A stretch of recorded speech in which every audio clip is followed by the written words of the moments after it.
All right, so good morning. It's Sunday, the last day of Warpstock. I have a quick programming note.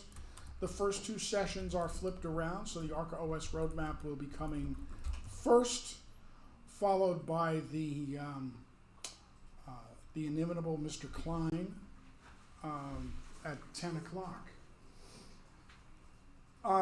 I'm sure that everyone knows me by now, but just in case, I'm Rosenthal. I'm the managing member of Arca Noae. And this is our annual ArcaOS roadmap session, and I will try to keep you abreast of everything that we're doing and planning and our hopes and dreams and aspirations. Just to get a few things out of the way, first, we have certain terms that we use that are specific to what we do, and we should all try to keep them in mind. ArcaOS has a version numbering scheme which consists of a major release, a minor release, and a bug fix release. So the major release is the first number. We started at ArcaOS 5 as our major release to follow on to IBM OS2 Warp 4. The minor release includes some new features, nothing that we consider major. We haven't gone to a new major release since we started releasing ArcaOS. We're now at ArcaOS 5.0 and 5.1. And a bug fix or maintenance release, which has fixes primarily for the installer, things that aren't easily installed post-installation. And for the 5.0 series, we're at 5.0.8, and ArcaOS 5.1 is at 5.1.0, so we're just at the beginning of 5.1.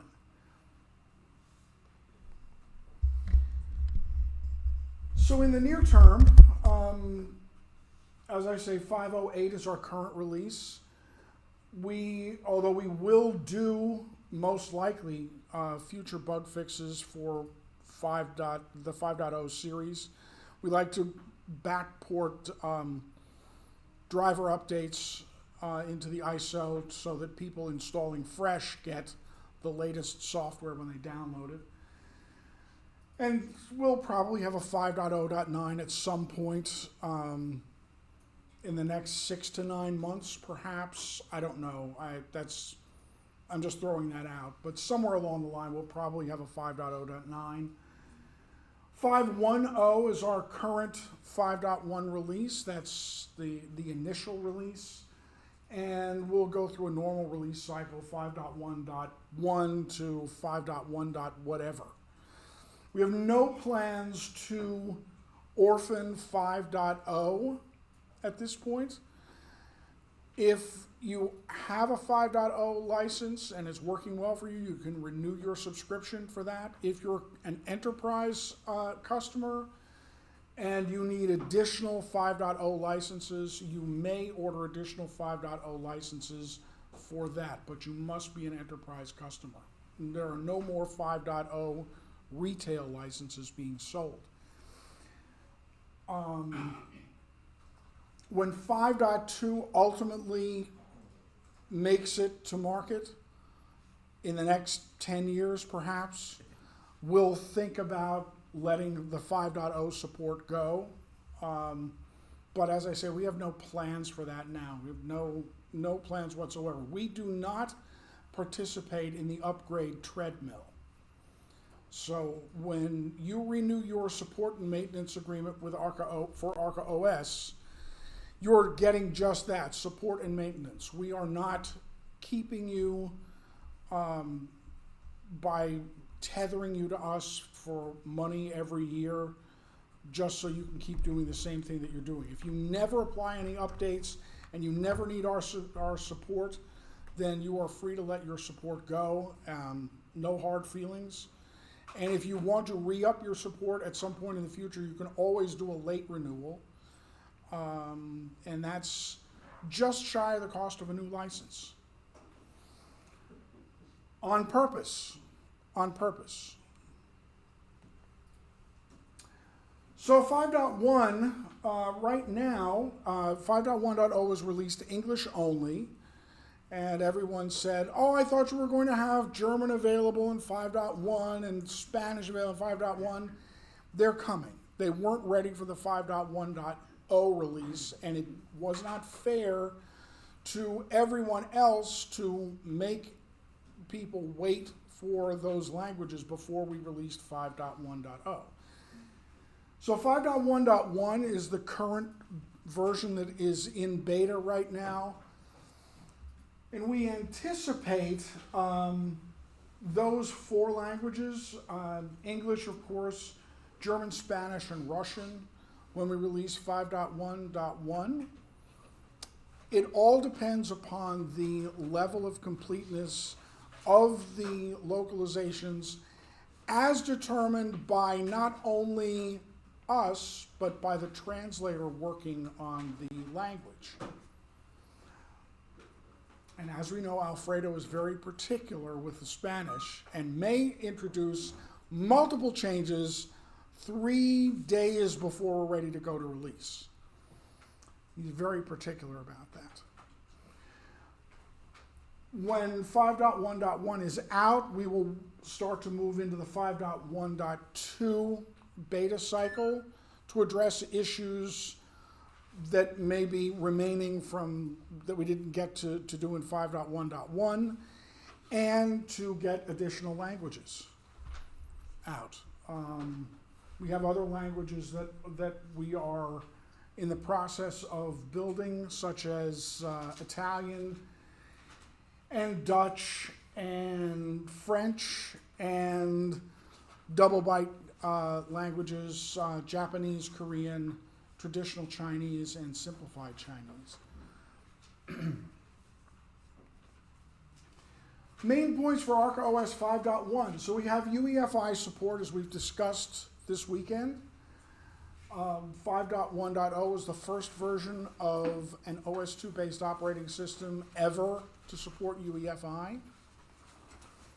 We have GPT compatibility. We don't call it GPT support because it's limited. We have to use a filter driver, but we no longer require that you wipe and reformat a GPT device.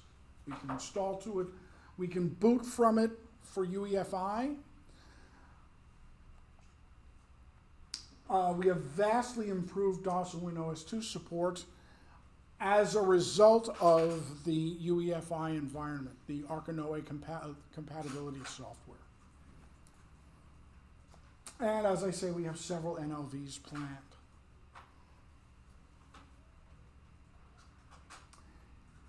We are also able to upgrade 5.1.0 to 5.0.whatever to 5.1. So if you have ArcaOS 5.0.3 and you've never done anything with it, you can either renew your support or do an expired upgrade where your 5.0 support has expired, and you can purchase an upgrade for 5.1 and apply that to your existing 5.0.3, and it will upgrade you to the latest and greatest code. You don't need to. I've done it twice. It worked.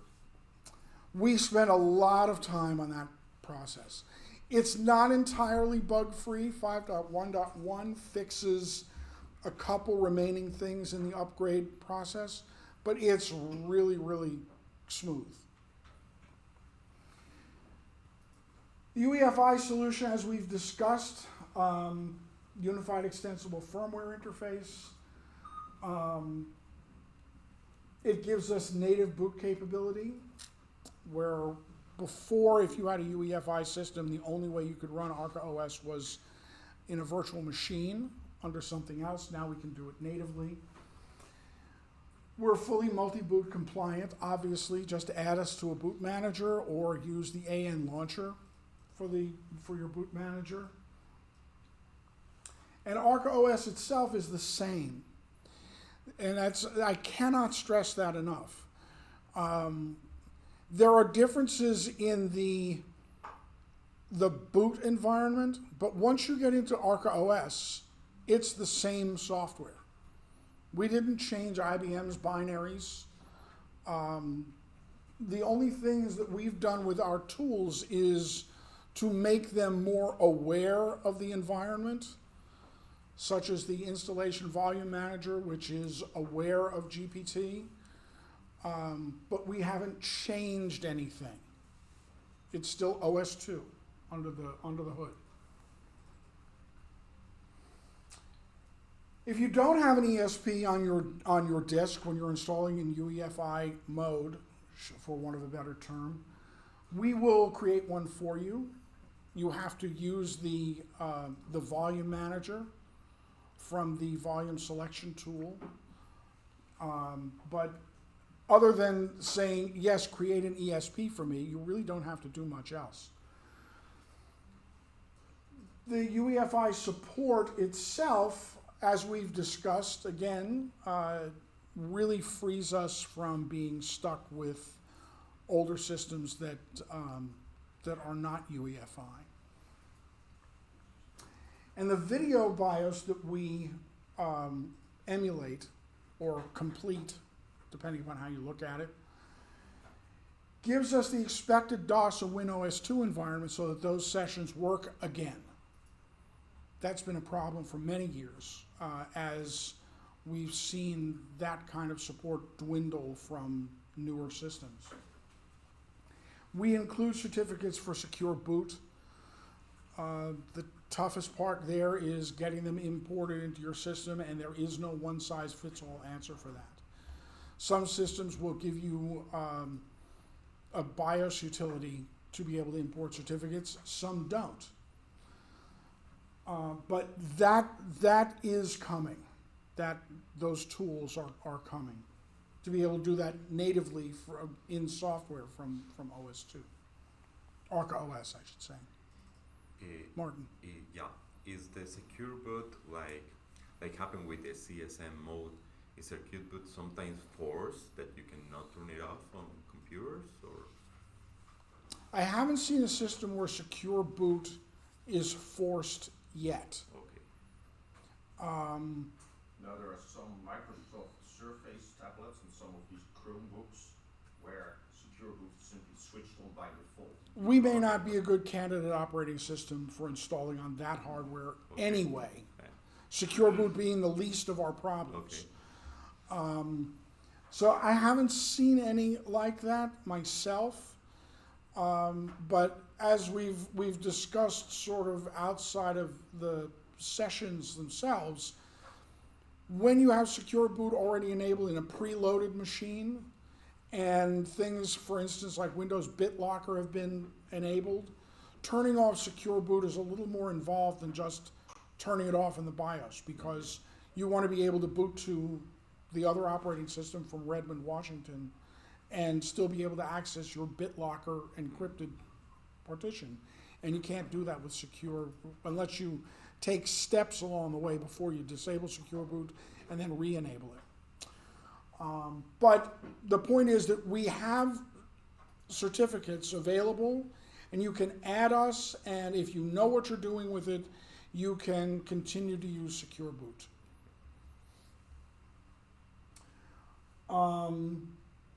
What you want to do if you're considering new hardware for ArcaOS, if at all possible, get to the machine. So if it's at a local technology store or a local office supply, if you can get to the machine and you can get a USB stick into it and boot it, that is the best approach to evaluating a new machine. Second to that, of course, is the hardware database that is being built over at OS2 World. Yeah. And run the system evaluation tool from diagnostics from the preboot menu. So you put in the USB stick, the USB stick comes up to the first menu, you press Alt F1, you go to diagnostics, and you select system evaluation, and that will give you some idea. If you're looking at a system and it's going to have less than a gigabyte of RAM available for the system, that's probably not a good choice. If you're looking at a system, David had some examples yesterday, there are some that are they just don't look good. Now that may change in the future. So 5.1.1 may do a better job for us. 5.1.2 may do a better job yet. So don't think that just because you tried it one time that we'll never, ever, ever be able to use that hardware. I remember there was a time when we couldn't boot your X1 Carbon, Jan, and now we're booted and installed on it. So these things change. We are at the beginning of the process, and we're not anywhere near done with supporting UEFI hardware. GPT, the GUID partition table. Again, we spoke about this. We've spoken about this over the weekend. When I say all partitions are created equal, what I mean is there are no primaries or logicals. A partition's a partition's a partition. Assign it a GUID, and that's the type of partition that it is. Most new hardware comes pre-configured, comes preloaded with another operating system, and that operating system will most likely be using a GPT disk. If you want to keep that operating system, there's no problem. You can do that with ArcaOS now. Because you can shrink various kinds of partitions? Or? No, because you don't have to wipe and reformat it to MBR. In other words, if you purchase a Windows preloaded system and you want to keep Windows 11 on that machine, Windows 11 will refuse to allow you to install and boot from an MBR disk. So you're stuck with a GPT disk. And if you're going to boot from a GPT disk, then you need UEFI. So before we would say to you, well, the only way this is going to work is if you enable the CSM in the BIOS and install it in traditional BIOS mode, which means that your Windows installation is effectively rendered useless. Now, that's not the case. We can install alongside it. Obviously, there has to be room on the disk. So you use the Windows tools to shrink the disk so you have free space to create your partition for on the GPT device for ArcaOS, and then add us to the ESP that's already there that Windows provides. The point is that you no longer have to wipe and reformat. Jeff, you have a question? So in that case, you're forced to buy some hardware which is the Redmond stuff on it. Yeah. Does it come with a license? When you buy hardware that's preloaded with Windows, it comes with a Windows license for that Right, hardware. Install ArcaOS. You don't have And to then- wipe, but okay. All right, Let's, so you install it on whatever's there. okay. And then you create a Windows partition and you reinstall the licensed copy. That on that same hardware, that would be a legal use of So you the could do Microsoft license. Yeah. And I will make the disclaimer that I am not only not an attorney, but I do not represent Microsoft. So, and I'm not and the third point is I'm not an expert in Microsoft licensing. But when I was doing that kind of work, when you got an OEM license with a new machine, that license was tied to that machine. And as long as you reinstalled the operating system on that machine, you were within your legal requirements. My understanding. What you couldn't do was get a machine that had a Windows whatever license on it, and then wipe that machine and use that license code on another machine legally. Broderick. Quick note, the license keys these days is included in the BIOS. Effectively, it's buried in there. And if you would ever want to wipe Windows, here's a simple recommendation. Don't. For the very simple fact that the vendor might have installed other editions. Sometimes we run into problems with ArcaOS not booting because maybe for faulty ACPI tables. Just Linux has had this as well. A vendor, however, preloads it from the factory with everything in it, and they fix some of the bugs in the driver. So if you want to avoid those potential headaches, stay clear from it. If you do want to reinstall it, you can go to the Microsoft website and get something called the Windows Media Creation Tool. And then you can just download a tool, and that will automatically create a USB key. So you don't really need anymore install media. But the general trend now that we have GPT support, the better off staying away from that headache, because you might get a not working Windows installation because it doesn't have the vendor supplied stuff in it when you reinstall, and that might be more the headache. That might not be worth the headache. Okay, so let's expand this a little bit, you know. I mean, this is now a real operating system which will work on modern hardware. Yes. Very exciting. Mhm. And so in the old days, there were arguments about this, and some hardware vendors, after much resistance from Redmond, sold naked machines with no OS. Mhm. Do these still exist? Yes, they do exist. There are generally smaller hardware companies that do it. Are there any major companies? Does Dell ship machines with no OS on I it? think some of the Lenovo business machines might be Yeah, available. that was without the question. license. Does Lenovo sell a naked machine? Might. Might. I don't know. No, they don't, Neil?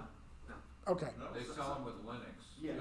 some machines. Yeah. And Dell will sell you a Linux box, so you don't have to have the Microsoft license. Okay, so the point is that you can get a box without buying the Windows license along with it. Some companies sell kits, like nut kits, for example, which don't come with maybe hard drive.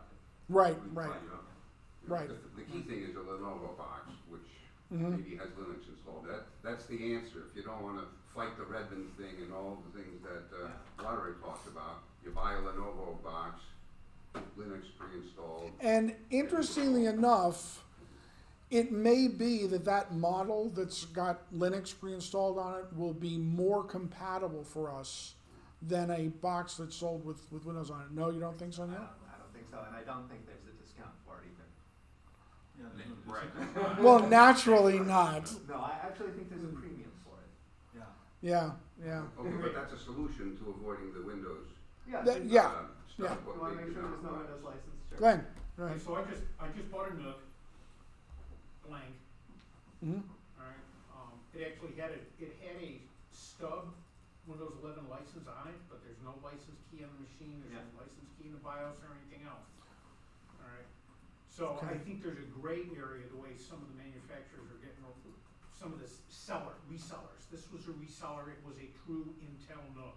Mm-hmm. So I think there's a gray area where they're getting around it, but you can absolutely Interesting. buy devices now that are called kits. Mhm. And some of them come with hard drives, some of them don't. I mean, there are boutique laptop manufacturers and desktop manufacturers. I mean, look, just like what we've done over the years, essentially build our own machines and brand them and sell them as our own. And those machines can come, naked and whatever. So there are ways to not have to get the Windows license. But the larger manufacturers, because of their agreements with Microsoft most likely, are not going to give you a price break for getting the machine without a license on it. So if you get a machine and it's got an 8 terabyte drive, you don't have to be concerned that you're going to lose 6 terabytes. You can carve it up into 4 2 terabyte partitions, or 8 1 terabyte partitions, or so on and so forth. You can carve it up as much as like until you run out of drive letters, right? Because we're still limited to 23, right? A, B, 24, right? A, B, C. We start on C. I get it, right? 26 letters, and I get it. Okay. You got to know math to know that stuff. Well, I have one extra letter in Spanish. That's true. Good point. Good point. And of course, Russian version, would you be able to use Russian alphabet letters? I can just imagine. I'll have to ask about that one. And of course, remember that only means you can only access up to that many at a time. You could turn drive letters on and off, and if you really want to confuse yourself, and Yeah, how are you gonna boot the installer without a RAM drive? Oh, that's true. Well, you can't do it with the installer. That's a good point. Good point. I can imagine reporting that bug.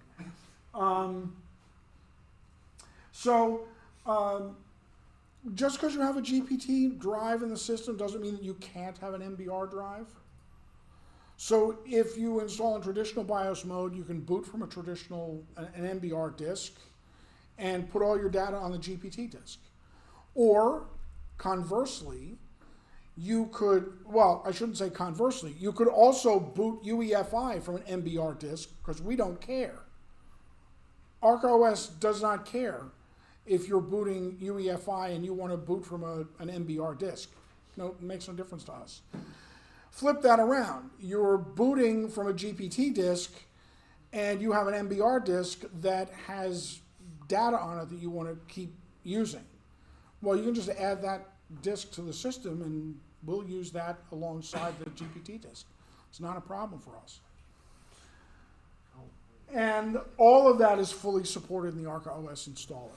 You don't have to do anything special, you just point to it and we treat these things we treat a disk like a disk.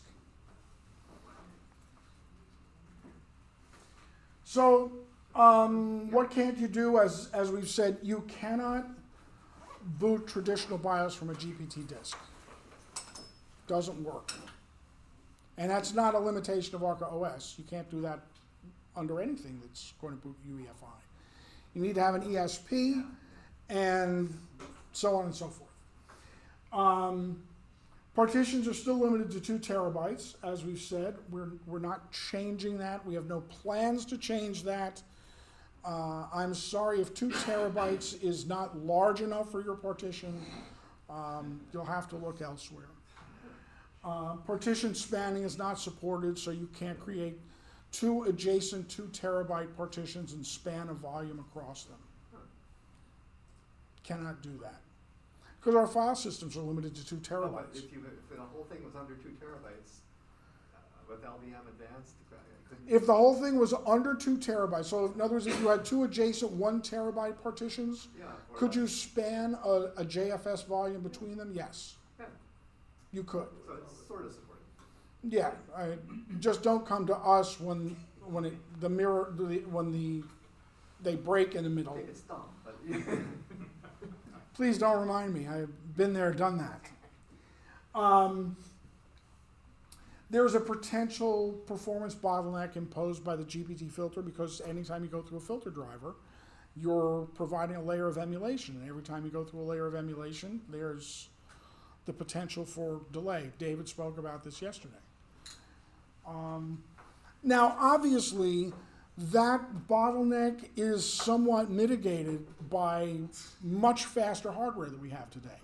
If we were talking about spinning Rust from 15, 20 years ago, you would feel that.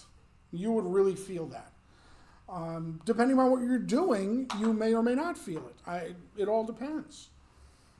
And there is no removable support for GPT devices other than being able to access them to convert them to MBR.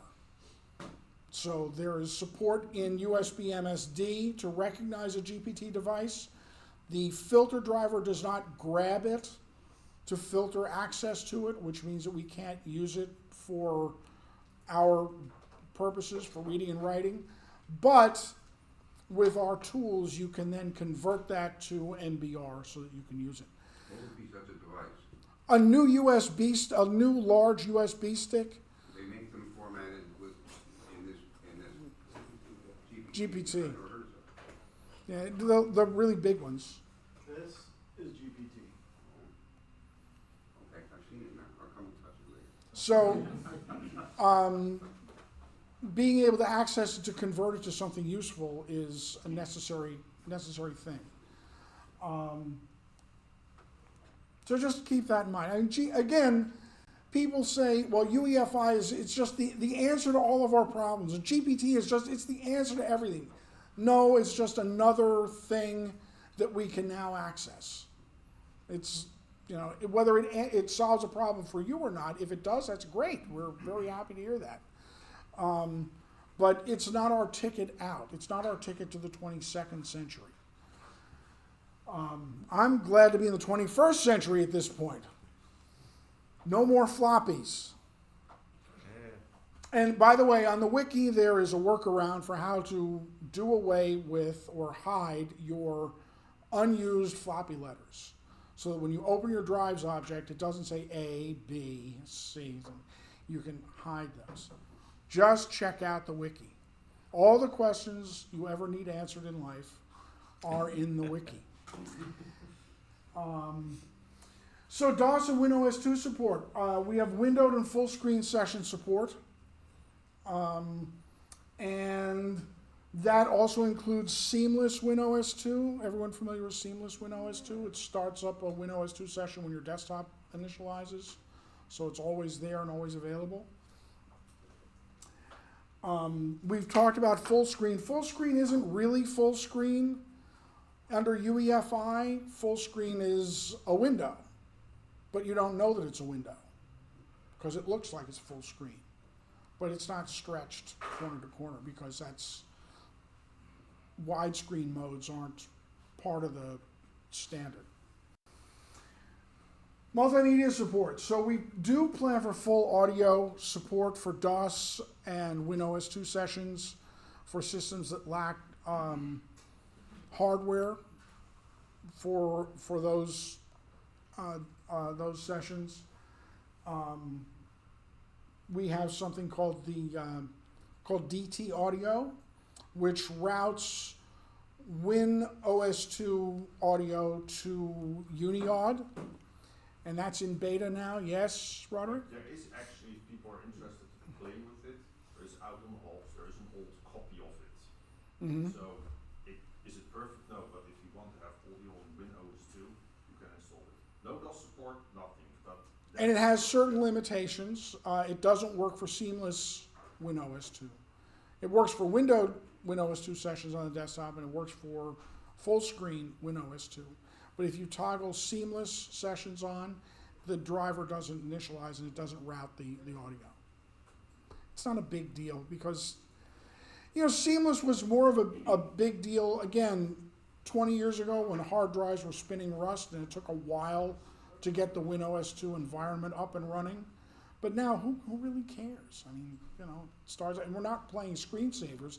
That was the other thing. The seamless session, if you wanted to run After Dark screensavers under Windows so that they show up on your workplace shell, you'd use a seamless session so that the screensaver would start up automatically.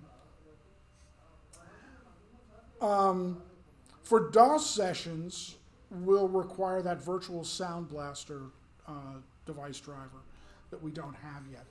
But that's planned. We're committed to getting that done somehow, some way. And as Matt showed in his presentation yesterday, a number of DOS games have been tested, and some Win3.1 games and other applications. Not just games. We're not. Let me just be clear on this. We are not limited to just playing games under DOS and WinOS 2. Other things, older versions of Quicken that were much more functional than the newer versions. That'll get me in trouble with Intuit now, won't it? That run under Win3.1 or DOS. I have a client who runs Quicken 7 for DOS for her stuff. It's blindingly fast. It's just so refreshing to make entries and changes in that as compared to the Windows version, because I can do everything from the keyboard, and it's just beep, beep, beep, beep, beep, beep, beep, beep, all the way down to get all my entries done. All of that stuff should work under DOS and WinOS 2, and if it doesn't, when you play with it and you find something that doesn't work, please open a ticket for us and let us know so we can look at it. You can actually see on old Warpstock your video that Alex made where he demonstrates some of the stuff, like we're perfect 6 running in 1280, etc. A couple of games, Larry, Azure Land, etc. So there you can see actually it also working. Really? Yeah, there's an older I think it's from 20, the video. I have no recollection of what you're talking about. Right now we're talking about under the UEFI environment. Yes, that was a demo that Was it a was demo? done for Warpstock Europe, and that was probably then 2021. Oh, that's right, yeah. That was fairly early on in the process. So. But then it was already working, like we're perfect on a couple of games for demonstrated Lemmings, etc. So there you can actually see it working. It's Okay. pretty good. And we have additional DOS and WinOS 2 settings for the VEFI sys driver. Now, those settings, although they're available in the DOS session settings properties page, they're not fully integrated with the system. In other words, there's no brief help listed as to what each one does, and they're not added to the system help. There is a file, a text file, that describes them. They will be more integrated in the system as we go further into the 5.1 release cycle. Localization, I talked a little bit before about this. Working in beta, those are all the languages that are working in beta. What's TW, traditional Chinese? Traditional Chinese, right, Taiwan. as used in Taiwan. Right. Those languages, double by character set languages, will be a longer time coming for a number of reasons, not the least of which is we just have a lack of dedicated translators for them. And the NOV quality should continue to improve. I mean, the point is not to just release it once and say to everyone, okay, we're done with it, we're good, everyone can go home now, but to refine the languages and the wording of things as we look go. forward to having people pointing out what is. Yes, exactly. Particularly native speakers, Martin.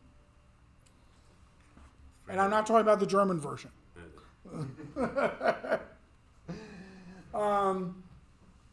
I will make updates to the localized files as we go along. The ones that can be updated post-install will be associated downloads.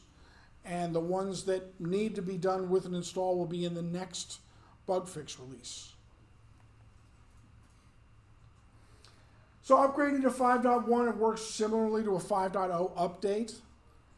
In fact, everything that's different is all behind the scenes. As far as the user's concerned, you select the installation that you want to update or upgrade, and we do the rest. Whether you're going from 5.0.7 to 5.0.8, or you're going 5.0.7 to 5.1.0. Technically, they're two different things, but on your side of the screen, it'll look exactly the same. Upgrade from 5.0 is only valid for English systems. You cannot upgrade and change languages.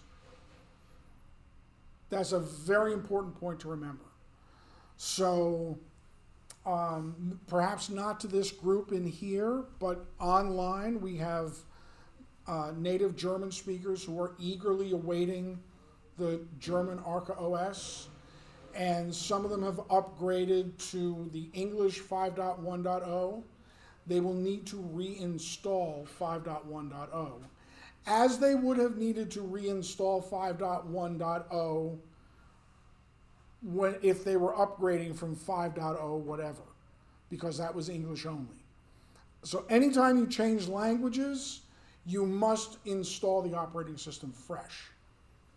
And when you purchase, like, I have an English one. Yes. You have to purchase a separate language? No. When you purchase a license for 5.1.0, you are entitled to any and all languages, and you may download as many ISOs as your heart desires. And is it the ISO that's different, or is it just an install? I've never really paid that The much. ISO is different. Okay. The ISO is different. And when you create it, you can specify what language you want it for? Or how does that work? Yeah, when you select your 5.1.0 ISO to download, there will be a language selector, and you'll say what language that you want to select. We spin English by default. So when you order 5.1.0, the first ISO that's created for you is always going to be English. But when you log into your account portal after that, and you go to your ArcaOS download center, and you want to request a different language, you want to request German, you go to your 5.1 license and request an ISO, and it will pop up, please specify which language, and then you can tell it that you want a German one. Howard. Something I've always wondered about, when you request a new ISO, does it have all the latest updates in it, or is it just a copy of the one you had first? All right, that's an excellent question. If the, let's say you last downloaded an ISO for 5.1.0 and 5.1.0 is still our current release, you will get another 5.1.0 ISO. If you licensed 5.1.0 and we have already gone to 5.1.1 and your support is current, when you request a new ISO, because it's the only time you can request a new ISO is when your support is current, you will get the latest ISO, 5.1.1. Okay? Their answer is that no, we do not update the ISOs with that. Correct. The ISO is frozen in time for that release. I actually sort of went through this with Jeff last night because after the installation, we went through the post-install task of running Arca Noae Package Manager to update the RPMs on the system. And there were 37 updates to be downloaded. And Jeff said, well, I thought this was the latest and greatest. It created a new ISO for me. I said, yes, it created a new ISO from the static files that were released with 5.1.0 in August. And these are the updates that have been made available since August. So it's a snapshot in time when you get the ISO. It would be impossible to try and track everything. And test it. Because that's the other thing. You know, we don't just update the on-disk repo and turn it loose. In our beta testing, we update the on-disk repo and then we test to make sure that everything works the way it should with those updated packages. So when you get an ArcaOS 5.1.0 license, all of those packages that come with it have been tested to work together and not, you know, massively screw up your In fact, system. there's no OS vendor that does it. You get a Linux distro, it's also frozen, you get the updates afterwards. Windows does it as well, Mac OS. Nobody builds a current, up-to-date thing that has everything in when you download it. There's always an What about when you do an online installation, a live installation online? Even with Mac OS, from what I've seen, I've done it a couple of times, they have this cool system where you just bring a Mac online with UEFI, you tell it with your, I think you use your Mac account and install, and then it downloads a frozen version of Mac OS over the internet, puts it on the hard drive and then boots it. But still after And then after that, you run your but updates. as you just said, it is unmanageable to simply take all the latest updates that you Yeah, dump in a product, ship it, because what version number would you be supporting? and then trust to dumb luck that all of those packages work together. I mean, it wouldn't be feasible. So 5.1.1 and later will include the ability to update 5.1.0, and the same with the rest of the 5.1 line, as well as upgrading from 5.0. So right now, if you put your 5.1.0 system in and you say that you want to update or upgrade, yes, it will refresh, if you will, or back level your installed 5.1.0. So there's nothing special that needs to be done for updating 5.1 to 5.1.1 from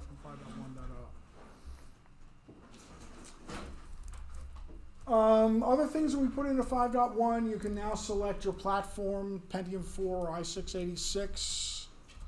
We automatically detect what your processor capabilities are and select the matching one, but you can override it if you like. So if you have a system that's not Pentium 4 capable, or that you know runs better with i6-86 packages than Pentium 4 packages, and we detect that it's Pentium 4 compatible, you can override that and change that to i6-86. I will caution you, however, that new packages coming from NetLabs are focused on Pentium 4 and not on i6-86, and you may not get the latest and greatest builds of every package going forward if you select i686 and not Yeah, I Pentium 4. stupidly flipped them. And then Well, suddenly I couldn't find anything. There, 5.3 disappeared. at some point I'll add a wiki article as to how to make the switch, because you can do that. You can't do it from within ANPM. You need to do it at the command line. You can do that with the assistance of the Yum plugin replace plugin. Oh, yeah, I saw you do that once. Yeah, it's tedious, but it can be done. But if you're going to switch platforms, that's what you need to do. You need to swap out the majority of your packages for And just to be Pentium clear, 4. Pentium 4 is newer than i686? Yes. And does that actually in real life matter these times? Are there actually processors out there? That Well, are the missing? code is compiled to run more efficiently and take advantage of those newer instruction sets. David, you want to talk about that? There are, Processors are actually different. really? The newer processors have more instructions Uh-huh. for performance. But in terms of Pentium 4 and i686, is there anything beyond that? In terms of processor architecture, Yeah. yes. Uh-huh. There are newer instruction sets beyond Pentium 4. Uh-huh. In terms of package availability, Pentium 4 is the latest package availability, the latest optimizations that are available to us right now. So you generally always want that, right? If you're on a modern machine, but if you're running, my T43 is just on the cusp of Pentium 4. Oh, I see, okay. So Jeffrey it supports, would be, interested in this distinction. hmm? Jeffrey, your Well, his T61 is Pentium 4. But for instance, if someone and look, we get this all the time. People think that because ArcaOS is based on OS2, it's for old machines. It's not, but that doesn't necessarily, and we don't restrict people. If you want to install it on a T23, Howard, you can knock yourself out, but a T23 does not have the instruction set of a Pentium 4. Okay. It's an i686 machine. That's a real world scenario. Yeah. It happens. It happens. Or you may have a system that you find where there's a bug in the instruction set in that processor, and you don't want to use the Pentium 4 packages because you don't want to risk running into that bug. So you use the i686 packages, which will never touch that instruction set because they don't expect the processor to have it available. We didn't see that option when we installed it. It was hidden because it wasn't relevant. I don't know why you wouldn't have seen that. It was on the flash mine, I just didn't, Yeah. When you're selecting your hardware selections, that's where the platform selection is. So even if you do a single volume personality where you don't get to choose your software selections, you will still see that platform selection drop down. It's on the hardware page. Go ahead, Doug. I have a friend Yeah. that has a T43. Mm-hmm. Would he use the Pentium 4 or the i686? I use Pentium 4 on my Okay. T43, and it works, and I find that I get better performance out of it with that. And I will tell you this, the T43 with an SSD in it, I have the fastest Dothan processor available. It's 2.06 gigahertz. With an SSD in it, it's a very comfortable machine to use. Single processor core, and I use Pentium 4 packages, and they behave very well, and I'm very happy with it. 20 years, that's things have gone. Yeah, it just chugs along. It's a 2006 machine.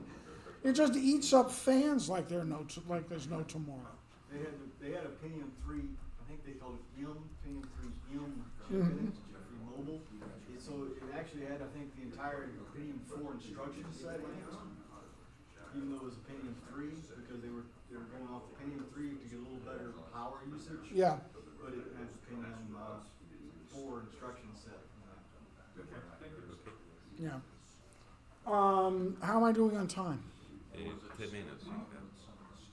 10 more minutes? Roger needs more time. Roger's gonna need more time. Roderick needs more time. Okay, good.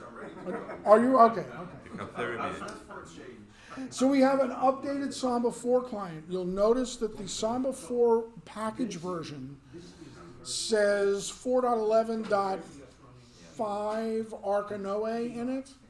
which is actually newer than the 4.11.6 package that we shipped with ArcaOS 5.0.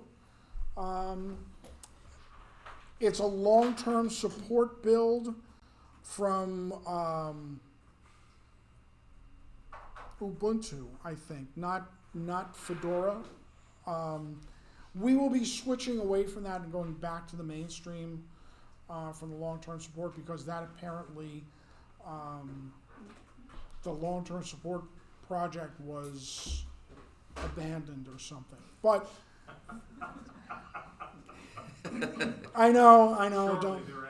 Yeah, but 4.11.5 Arca Noae is a newer package than 4.11.6 with newer fixes backported to it because it was a long-term support build. The next build that we release will probably be 4.11.14 or 4.11.15, something like that. You're talking about Samba right now? The Samba client, yes. We have the new Qt-based Arca mapper. We have an additional calculator, thanks to our chief UI architect in the corner of the room. Does it also subtract? I believe that there's a minus button. You didn't forget the minus button in it, did you? I don't think so. Okay. Did somebody do that? If it's missing, just open a ticket. It's an additional. That's in the Pro version.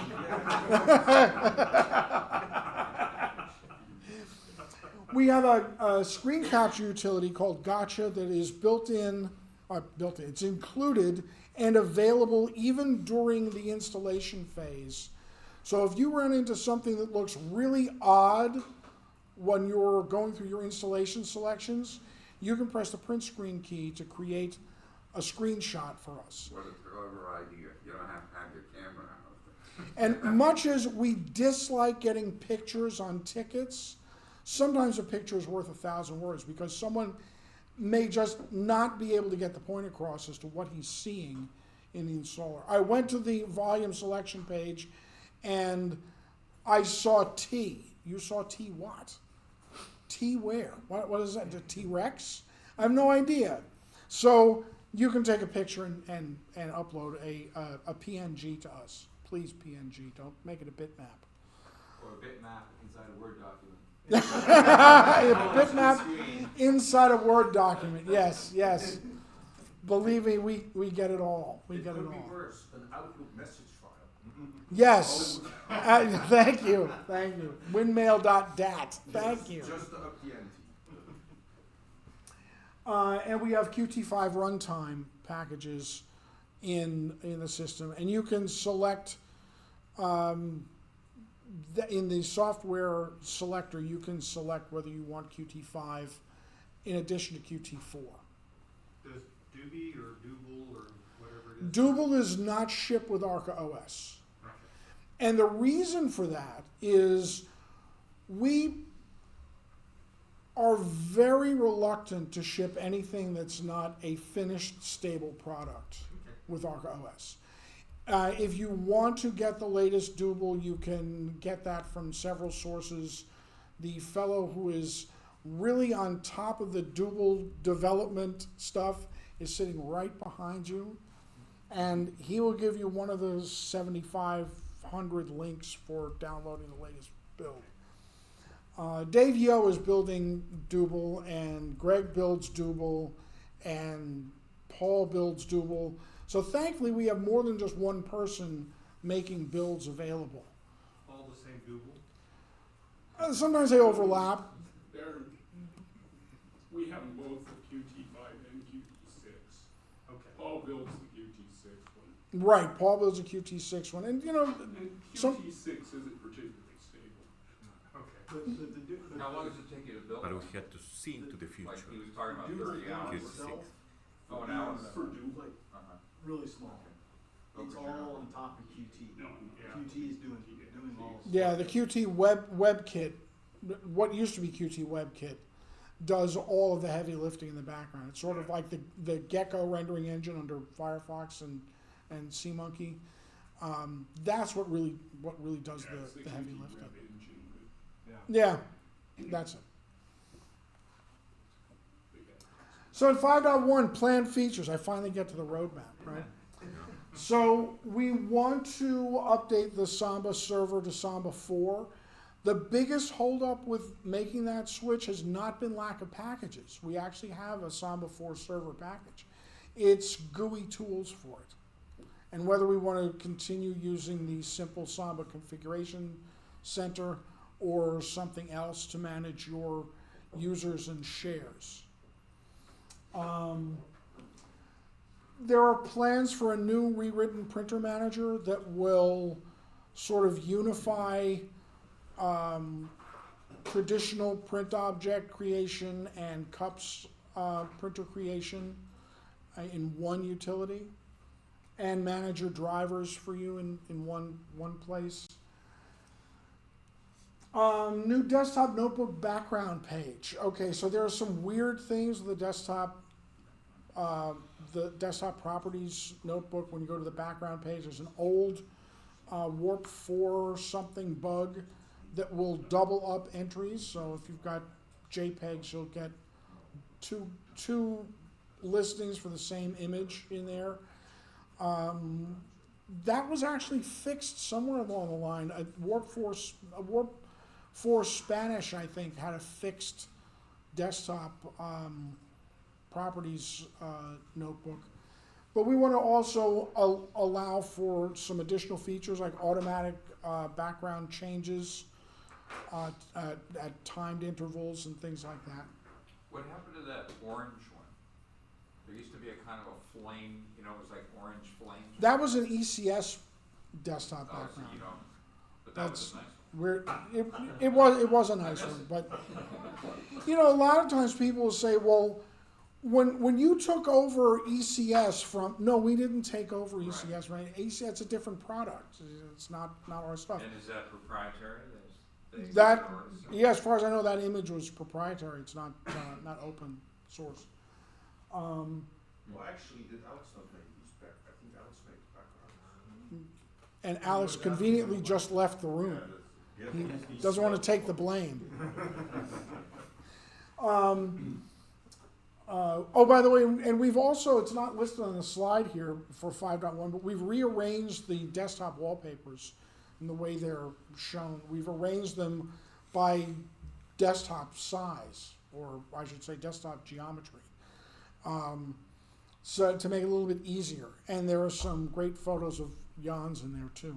I believe your photos are in there. They should be in there. What's that stuff with tiled and all that? Like, most of you would never want to see it that way. Well, it depends. If you have a background image like Sponger, Sponger's a small bitmap, and you can tile it, and it'll just repeat that across the whole thing. Yeah, So, people want that. if you want a patterned background, most of us put pictures on the background these days and not patterns. Yeah. There used to be a nice background, not for OS2, but for the NetWare Java desktop on the NetWare server.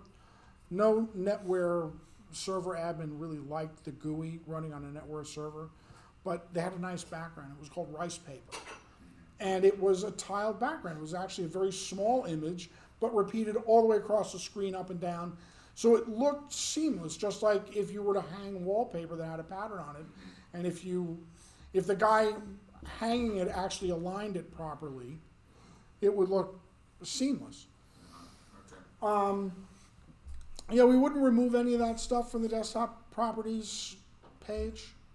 Those things like tiled and centered and stretched would still be there, but we'd fix a couple of the issues with it.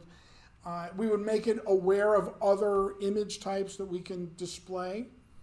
And as I say, the timed background changes we want to add. And that's really probably something that will end up in X Workplace at some point.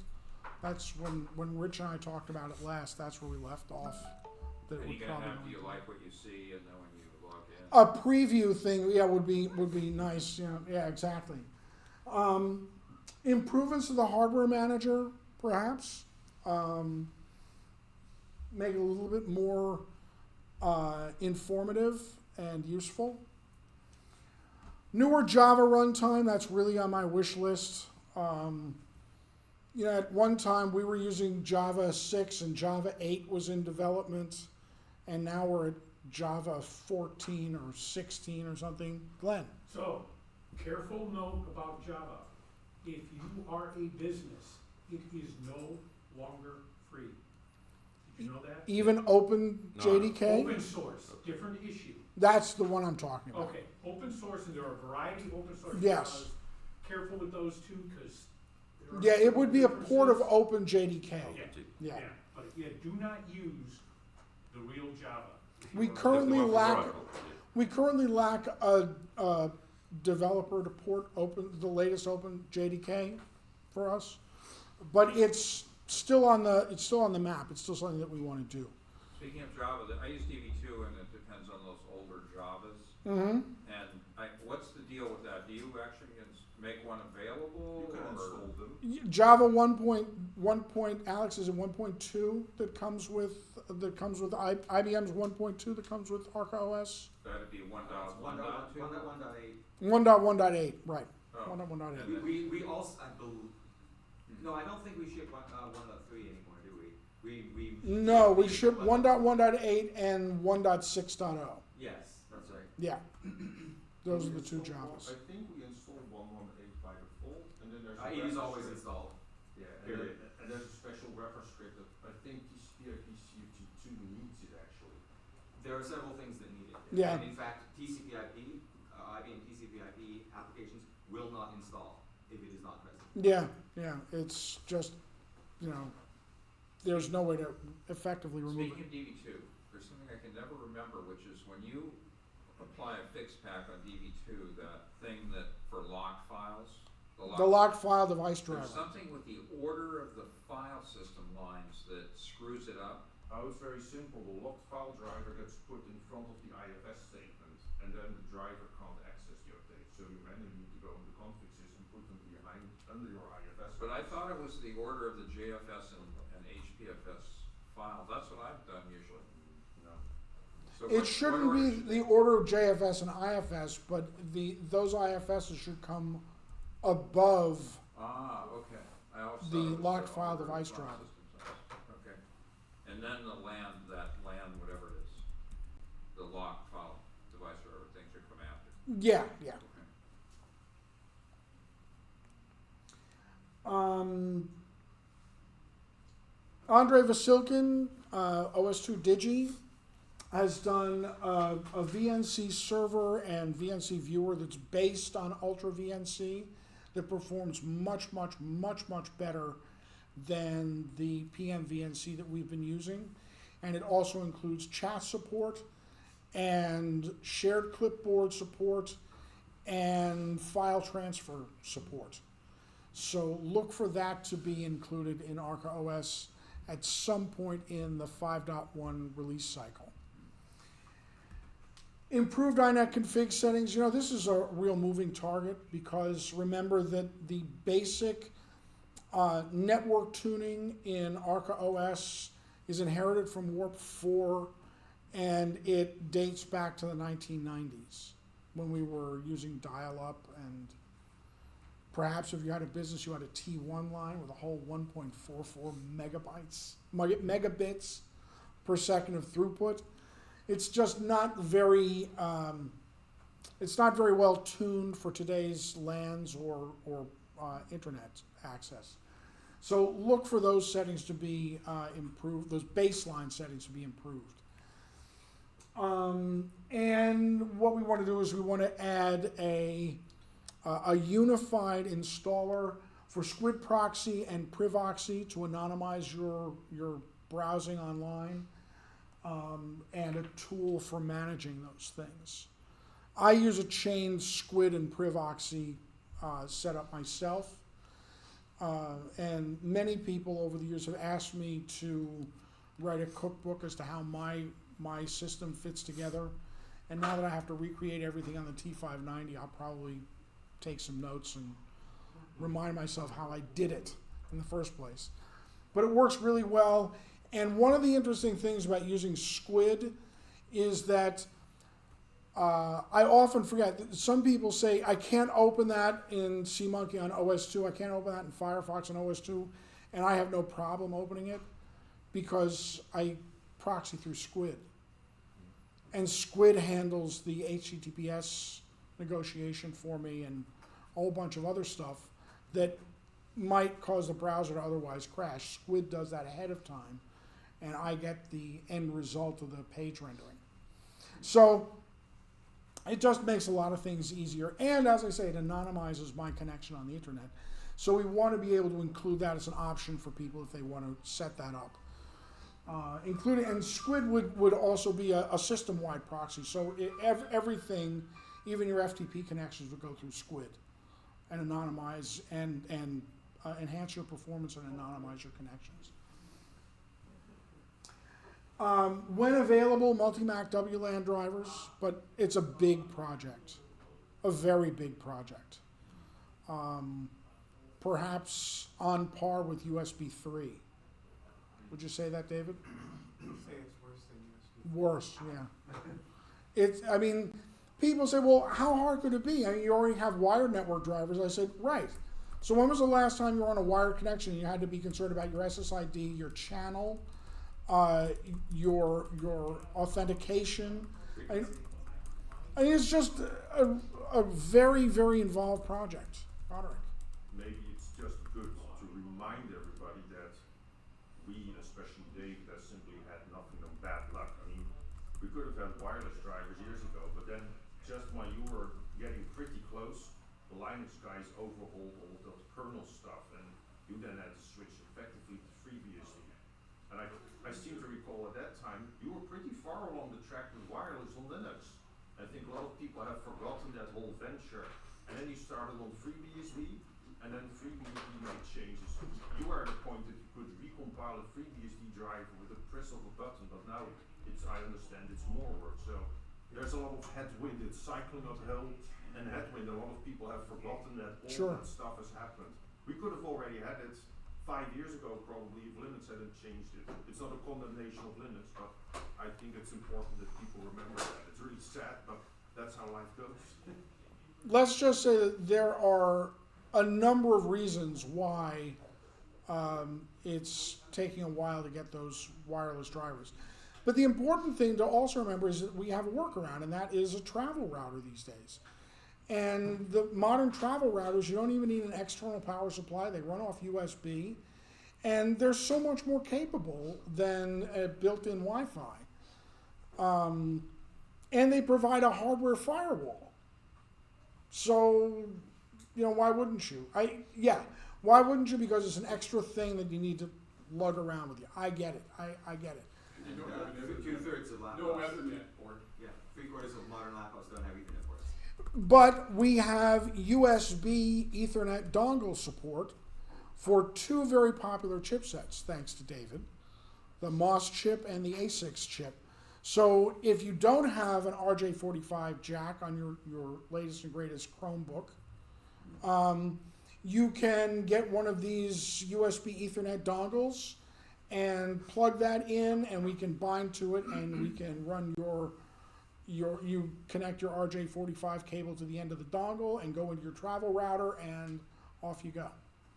So where workarounds exist, we tend not to prioritize that work.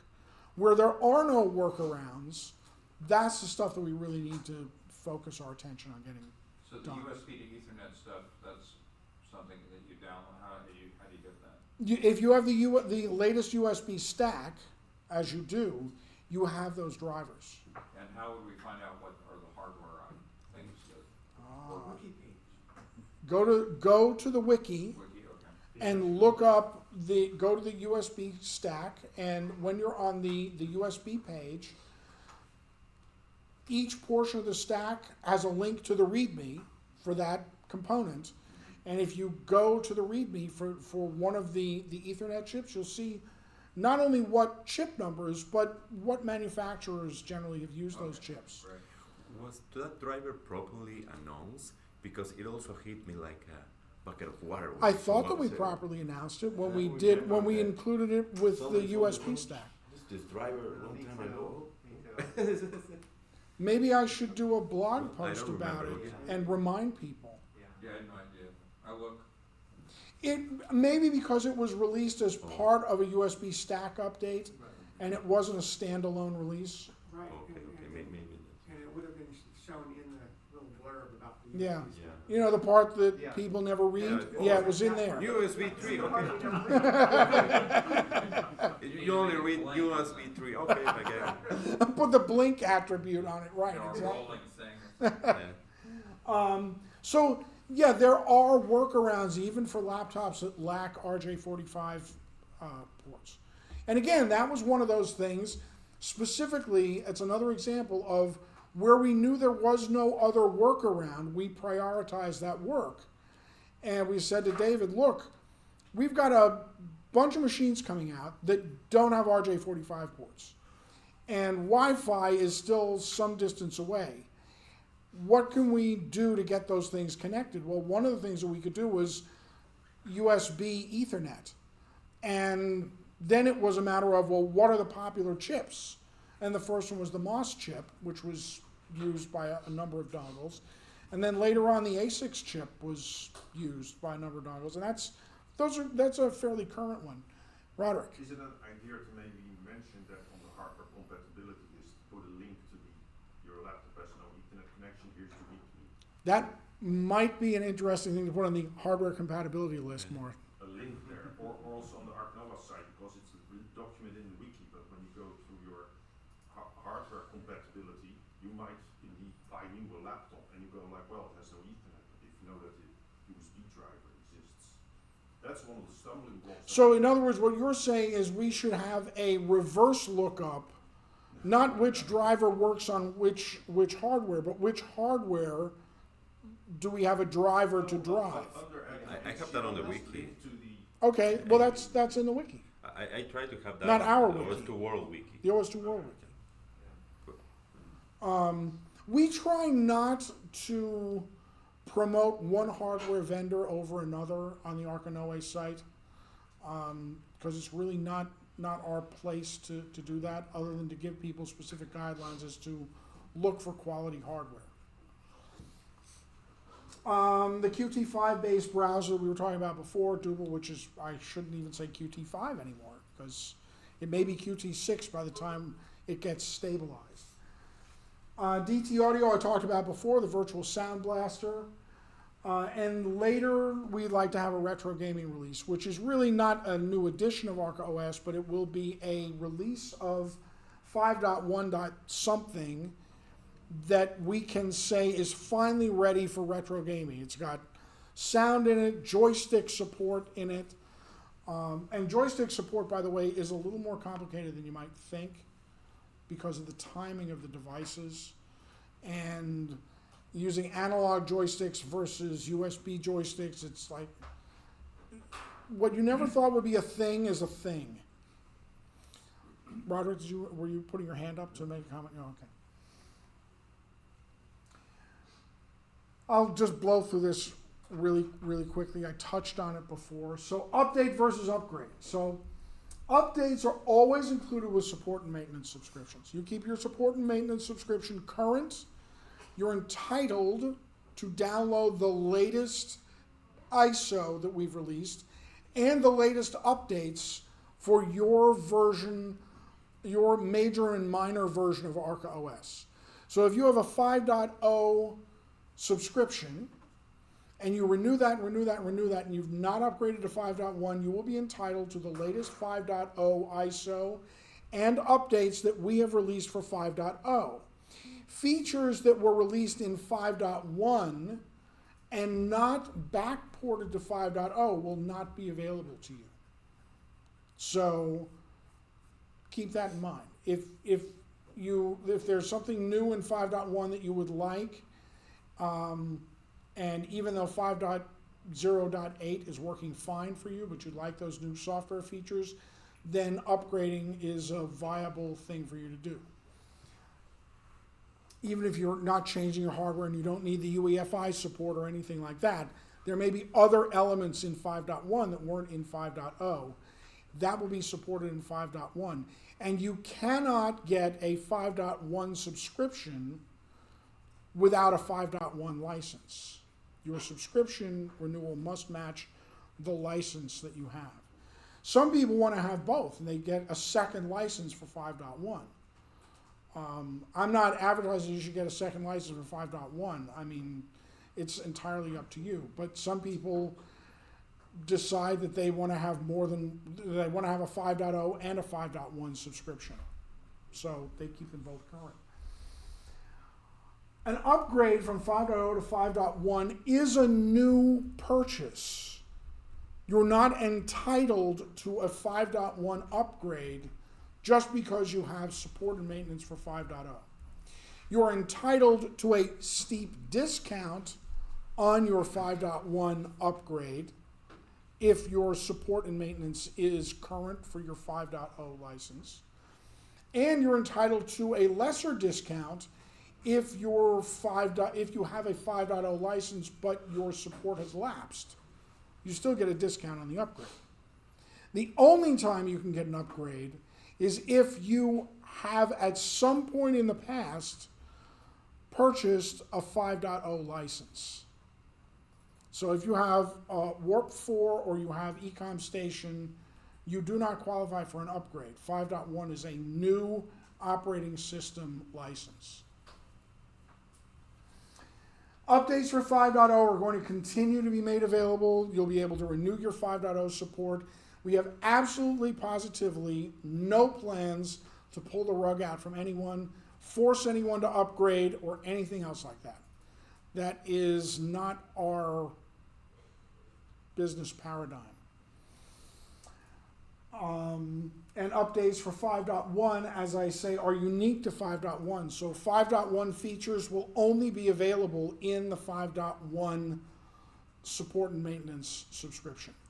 Now, there will be content that crosses over that's in both. So ArcaOS Desktop, which is the special edition of X Workplace, is the same between 5.0 and 5.1. So with either of those subscriptions, you'll be able to download those latest packages. But some other things that are reserved for 5.1 are only going to be in the 5.1 package.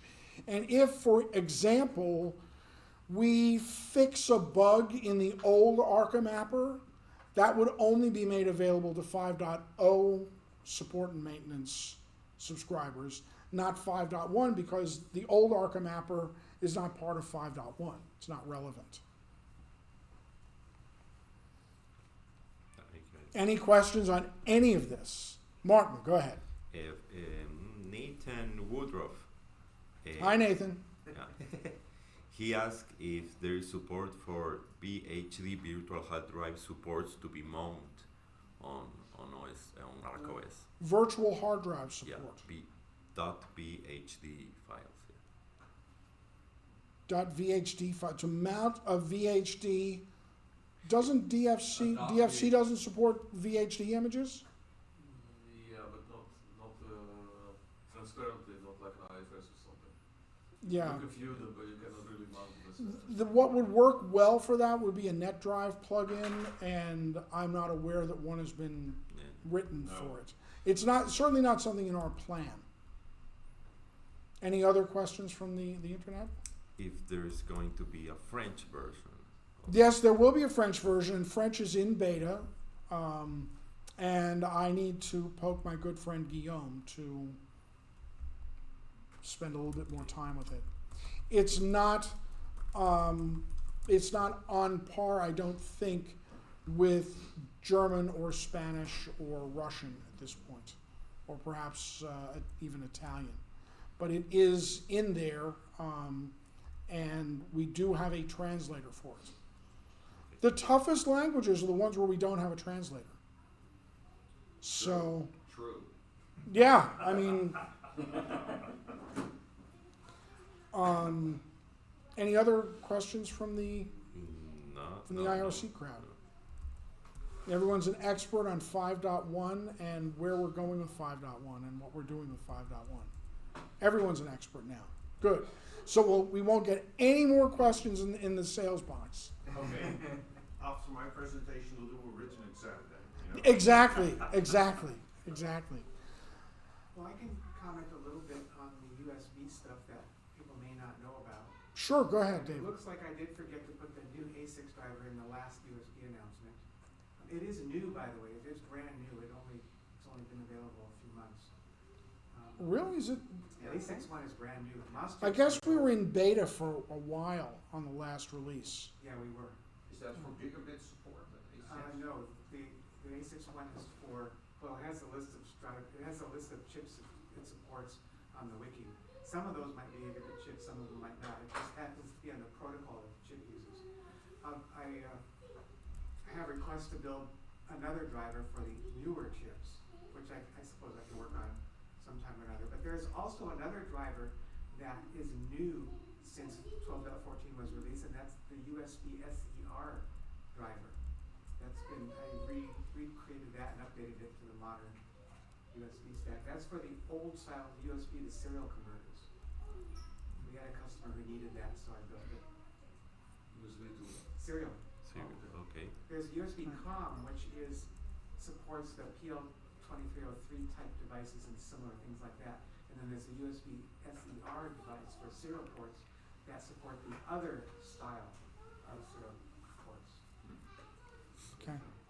Sorry to Those ask, are Good to available. know. but what's the difference between the other style of USB It's serial? the protocol that the chips use. Okay, See, the driver has to match the protocol that the chips use, otherwise it just gets monolithic. okay. Plus, it already existed. It wasn't IBM driver, USB driver. I just updated it to the modern stack and released it. It's not in the 12.14 package, but you can get it on the experimentals page in the wiki. Now that there's still some stuff. It's there. Great, And it thank works you. well. Yeah. Thank you. Yeah, the USB stuff is really fairly stable these days. Yeah, pretty stable. I mean, it really has come a long way from the initial XHCI release, and you found out a whole bunch of stuff about chipsets that misbehave, and It just doesn't handle bad USB sticks very well. you know, there's one thing about bad There hardware. it is, I brought it. I'm very interested to look at that one and see Yeah, what. there are problems with if you got a bad stick or a bad disk or a disk that produces errors or your connection wiggles and it breaks the connection. There is a whole lot in the chain that can go wrong, and it's possible the driver, but the driver handles that pretty well. Usually, what ends up really crashing your system is OS2 DASD, not the USB stuff. Yeah, it's very sensitive to. Yeah, I've had that when I'm copying like large numbers of files between two USB things. Mm-hmm. It'll run for a while and then boom. Yeah, stuff happens. Yeah. Anytime I see a problem and I can actually track it down, I'll fix it, but sometimes they're just so fleeting that, make it happen again, you can't, and then how do you fix that? Yeah. Same thing happens to me. I print big PDF files with a printer, and the whole thing just crashes. But if I print a 25-page file, 2 pages at a time, it's not a memory problem. It's something else. What I like is when you send the job to the printer and the printer blinks that it's getting data, and then it's done and nothing happens at all. And it's like, this so is one of the things that happens. what didn't you like? What was it? Something I said? Please talk to me. Likely. Any other questions around the room? Thank you. Alex, This is not related to your presentation, I just wanted to double check. Checkout time is 11, right? checkout time is 11. Yes. They told me 12 when I asked. They told you 12? I asked, and they said you can stay until 12. All right, take Jeffrey's word for it. Okay. They may not want everybody to do that because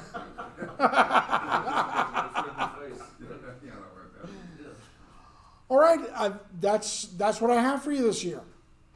Hopefully I'll have more stuff next year. Thank you. Thank you very much.